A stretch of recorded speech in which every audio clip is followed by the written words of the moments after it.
Assalamualaikum warahmatullahi wabarakatuh. Bagaimana kabarnya anak-anak? Semoga selalu sehat dan tetap semangat. Nah, selamat kita bertemu kembali dalam pelajaran IPS untuk kelas 8. Jadi untuk IPS kali ini yaitu materinya bab 2. Sebelum belajar, supaya pelajaran yang kita pelajari hari ini bisa kalian pahami dan nanti tugas-tugasnya bisa mengerjakan dengan lancar, mari sebelum belajar kita berdoa dulu, yaitu dengan membaca bacaan basmalah. Bismillahirrahmanirrahim. Anak-anak, untuk materi IPS bab 2 yang kita pelajari yaitu tentang pengaruh interaksi sosial terhadap kehidupan sosial dan kebangsaan. Adapun kompetensi dasar kali ini yaitu materi pengetahuannya yaitu menganalisis pengaruh interaksi sosial dalam ruang yang berbeda terhadap kehidupan sosial budaya serta pengembangan kehidupan kebangsaan. Untuk keterampilan yaitu KD 4.2 menyajikan hasil analisis tentang pengaruh interaksi sosial dalam ruang yang berbeda terhadap kehidupan sosial dan budaya serta pengembangan kehidupan kebangsaan. Jadi materi yang kita pelajari di sini yaitu tentang mobilitas sosial. Tujuan pembelajaran pada materi sekarang ini yaitu diharapkan setelah mengikuti proses pembelajaran, siswa dapat yang pertama menjelaskan pengertian mobilitas sosial secara benar. 2. Mengidentifikasi bentuk-bentuk mobilitas sosial dengan tepat. 3. Menjelaskan faktor-faktor pendorong dan penghambat mobilitas sosial. 4. Menjelaskan saluran mobilitas sosial. 5. Menganalisis dampak mobilitas sosial. Nah, sekarang kita bahas materi yang pertama yaitu tentang pengertian mobilitas sosial. Mobilitas sosial itu sendiri berasal dari kata mobilis yang artinya mudah bergerak atau berpindah. Sosial sendiri diartikan adalah sekelompok orang atau masyarakat. Sehingga mobilitas sosial diartikan perpindahan posisi seseorang atau sekelompok orang dari lapisan yang satu ke lapisan yang lain. Karena di sini ada lapisan, berarti ada lapisan atas, ada lapisan bawah. Sehingga perpindahannya bisa dari bawah ke atas atau sebaliknya dari atas ke bawah. Kita lanjut yang kedua yaitu bentuk-bentuk mobilitas sosial. Bentuk mobilitas sosial dikelompokkan yang pertama yaitu mobilitas vertikal. Vertikal itu sendiri kalau dalam garis bilangan yaitu garis dari bawah ke atas atau sebaliknya dari atas ke bawah. Sehingga mobilitas vertikal masih dikelompokkan ada dua yaitu mobilitas vertikal ke atas atau yang dinamakan social climbing dan mobilitas vertikal ke bawah atau yang disebut social sinking. Nah, sekarang mobilitas vertikal ke atas. Berarti di sini perpindahan posisi seseorang atau sekelompok orang dari lapisan bawah ke lapisan atas. Nah, ini contohnya banyak. Jadi yang perpindahan dari bawah ke atas, kita ambil contoh aja, yaitu Bapak Presiden kita. Kalian semua tentunya kenal. Siapa dia? Yaitu Bapak Joko Widodo. Atau yang biasa dikenal dalam masyarakat Bapak Jokowi. Nah, sebelum menjabat sebagai presiden, sebelumnya dia menjabat sebagai gubernur DKI Jakarta. Sebelum menjabat gubernur DKI Jakarta, pernah menjabat sebagai wali kota Solo. Nah, berarti dia perpindahnya dari bawah ke atas. Dari wali kota menjadi gubernur, dari gubernur sekarang menjadi presiden. Nah, ini berarti perpindahnya vertikal ke atas atau yang disebut mobilitas vertikal ke atas, dalam istilah lain yaitu social climbing. 2. Mobilitas vertikal ke bawah, social sinking. Berarti perpindahan posisi seorang itu dari lapisan atas ke lapisan bawah. Nah, kita ambil juga contohnya Bapak Presiden sebelumnya yaitu Bapak SBY, Bapak Susilo Bambang Yudhoyono. Tadi yang dikenal dengan Bapak SBY yang memerintah menjadi presiden yaitu dalam 2 periode. Jadi menjabat 2 periode. Karena dalam aturan di Indonesia jabatan presiden maksimal 2 periode. Sehingga kalau sudah 2 kali menjabat tidak bisa mencalonkan kembali. Karena masa jabatannya sudah habis, akhirnya dia tidak menjabat lagi sebagai presiden. Nah, berarti perpindahannya yaitu atau pergerakannya dari atas ke bawah yang disebut dengan istilah social sinking. Kita lanjut berikutnya yaitu mobilitas horizontal. Namanya garis horizontal yaitu garis yang mendatar atau dalam matematika disebut dengan sumbu X. Nah, ini berarti perpindahannya tetap. Jadi perpindahan posisi seseorang atau sekelompok orang dari lapisan yang satu ke lapisan yang lain, tapi lapisan ini yang dimaksudnya tetap. Kita ambil contoh di lingkungan kita di sekolah. Apakah kepala sekolah waktu kalian SD menjabat dari kalian kelas 1 sampai kelas 6, kepala sekolahnya apakah tetap? Ternyata 2 tahun, kadang 3 tahun, atau 4 tahun ada pergantian kepala sekolah. Termasuk juga kepala sekolah di SMP kita, Bapak Suyono. Nah, ini ternyata juga sebelumnya menjadi kepala sekolah di sekolah lain, yaitu dari SMP Negeri 1 Paiton. Sebelumnya juga menjabat di SMP Negeri 1 Keraksaan. Nah, sekarang menjabat sebagai kepala sekolah di SMP Negeri 1 Gending. Berarti berpindah dari sekolah yang satu ke yang lain tetap menjabat sebagai kepala sekolah. Nah, ini yang dinamakan dengan mobilitas horizontal. Berikutnya kita lanjut materi yang ketiga yaitu faktor-faktor pendorong dan penghambat mobilitas sosial. Nah, dari faktor pendorong terlebih dahulu. Jadi orang bisa melakukan mobilitas sosial, perpindahan posisi dipengaruhi oleh faktor pendorong. Yang pertama yaitu faktor struktural. Struktural itu istilah lainnya adalah tingkatan atau susunan. Kalau dalam masyarakat ternyata ada status sosial. Status sosialnya tinggi atau rendah. Orang itu punya kedudukan atau tidak. Nah, ini mereka yang punya kedudukan, strukturnya di atas, ternyata lebih mudah untuk melakukan perpindahan posisi atau melakukan mobilitas sosial. Yang kedua, ternyata dipengaruhi oleh faktor individu. Berarti individu itu dari diri seseorang itu sendiri.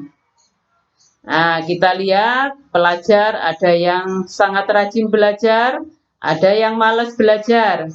Mereka yang rajin tentunya nanti akan memperoleh prestasi. Sampai perguruan tinggi, mereka tetap rajin belajar sehingga mudah untuk mencari pekerjaan. Sebaliknya yang malas akan sulit untuk memperoleh pekerjaan. Nah, ini dipengaruhi oleh faktor individu. Yang ketiga yaitu faktor sosial. Berarti faktor sosial itu dipengaruhi oleh lingkungan dalam kehidupan masyarakatnya. Kalau masyarakatnya tinggal di kota, biasanya lebih mudah untuk melakukan mobilitas sosial. Lain dengan masyarakat yang tinggal di daerah terpencil, sulit untuk melakukan mobilitas sosial. Kita lanjut faktor pendorong berikutnya yaitu faktor ekonomi. Nah, ini ternyata faktor ekonomi sangat menunjang orang atau mendorong orang melakukan mobilitas sosial. Mereka yang punya uang banyak bisa buka usaha lebih mudah. Orang tuanya yang punya banyak uang juga mudah untuk melanjutkan sekolah. Nah, ini berarti faktor ekonomi akan mendorong terjadinya mobilitas sosial. Kita lanjut, yang kelima yaitu faktor politik.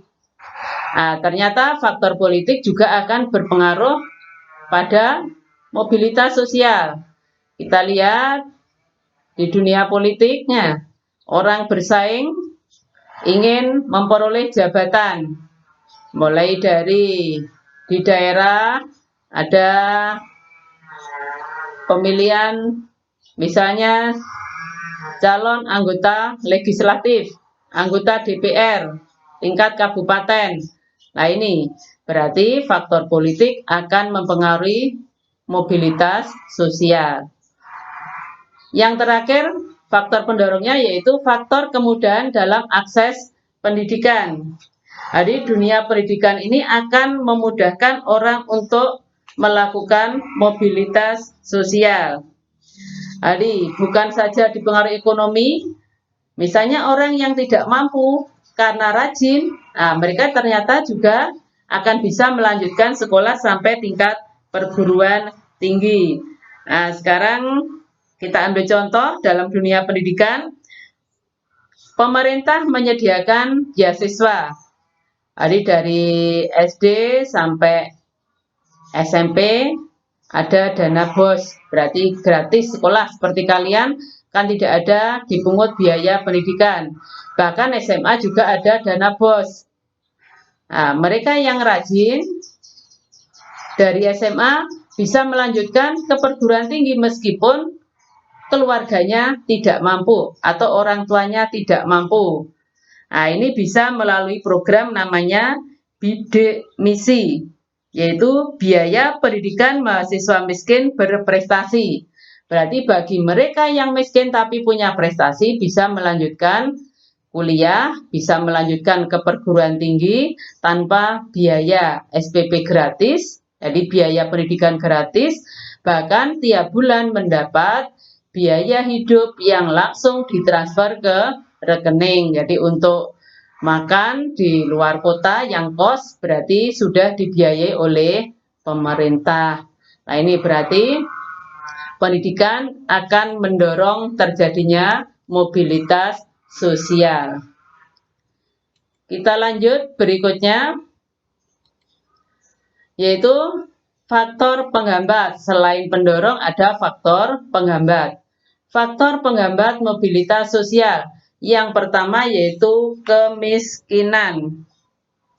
Nah, kemiskinan berhubungan dengan ekonomi. Jadi ekonomi bisa mendorong kalau ekonominya mampu, sedangkan kalau miskin ternyata bisa menjadi faktor penghambat. Kalau mereka sudah miskin, malas belajar, nah ini akan sulit untuk melakukan mobilitas sosial. Kemudian yang kedua penghambatnya yaitu faktor diskriminasi. Apa itu diskriminasi?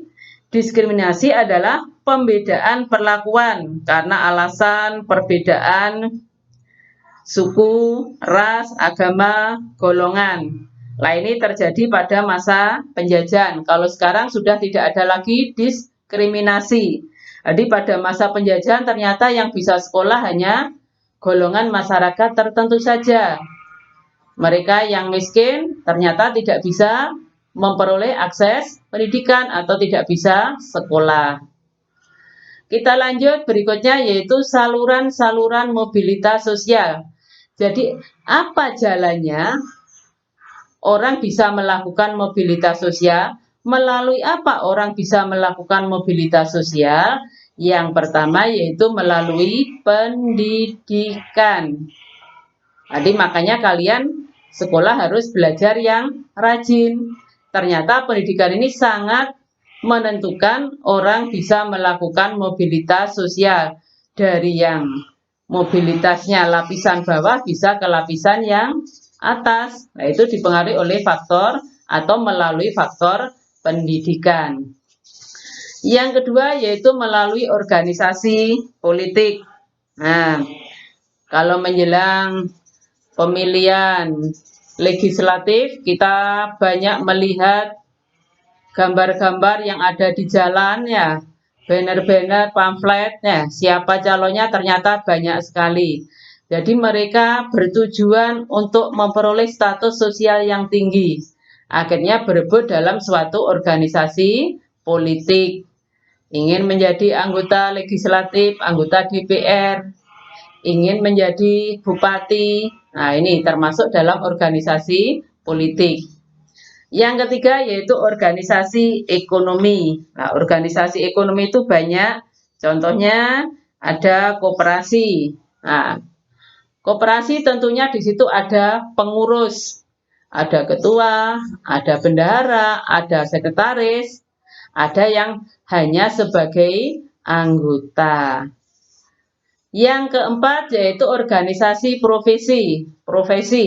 Profesi yaitu berhubungan dengan pekerjaan. Jadi kalau organisasi profesi guru namanya PGRI, Persatuan Guru Republik Indonesia. Ada organisasi profesi dokter yaitu namanya Ikatan Dokter Indonesia. Nah, dari organisasi profesi ini, namanya organisasi berarti juga ada pengurusnya.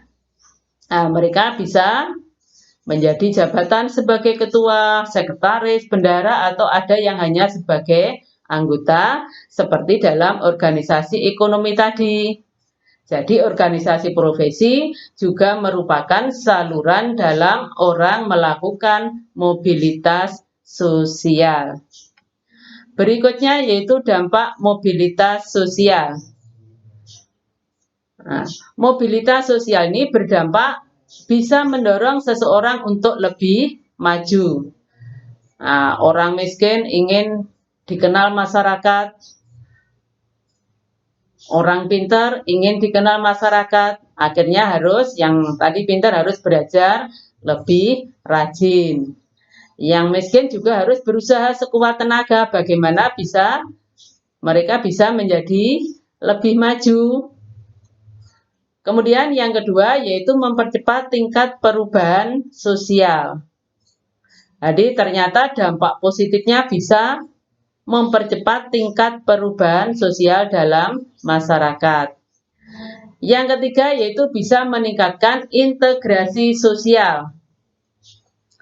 Jadi akhirnya adanya persatuan masyarakat dengan adanya mobilitas sosial. Kemudian dampak berikutnya, kalau kita melihat yang A sampai C ini baik, berarti ini dampak positif.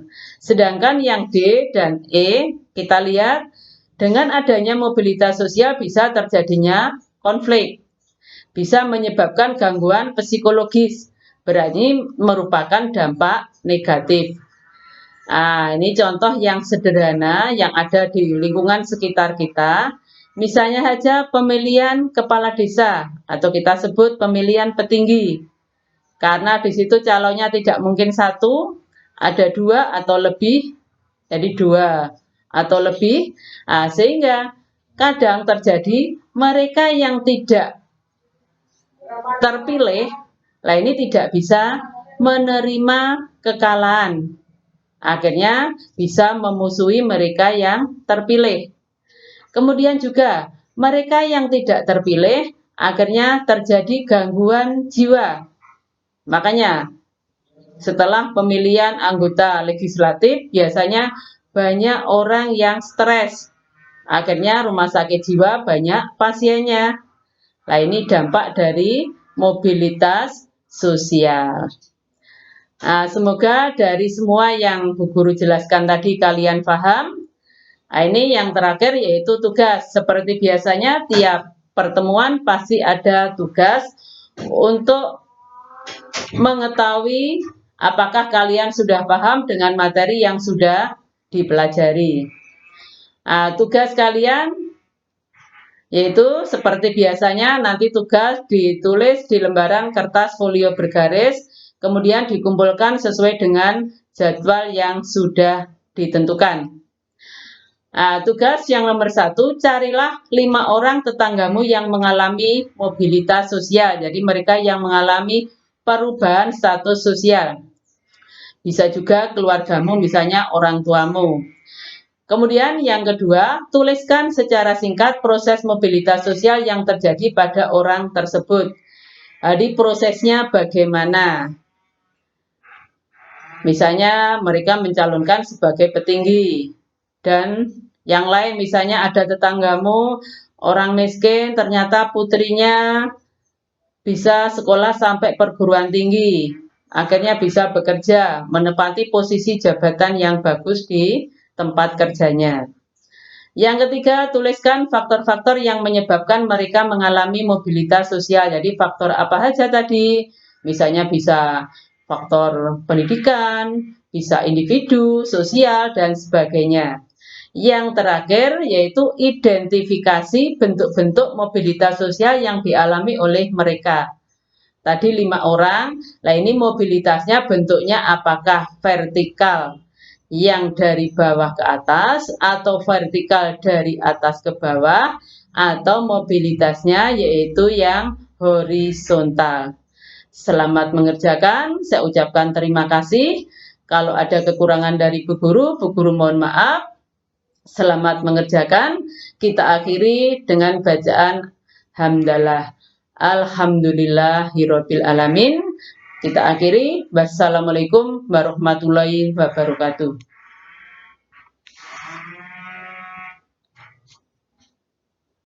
Jangan lupa follow sosial media sekolah kita untuk mendapatkan info terkini seputar sekolah kita.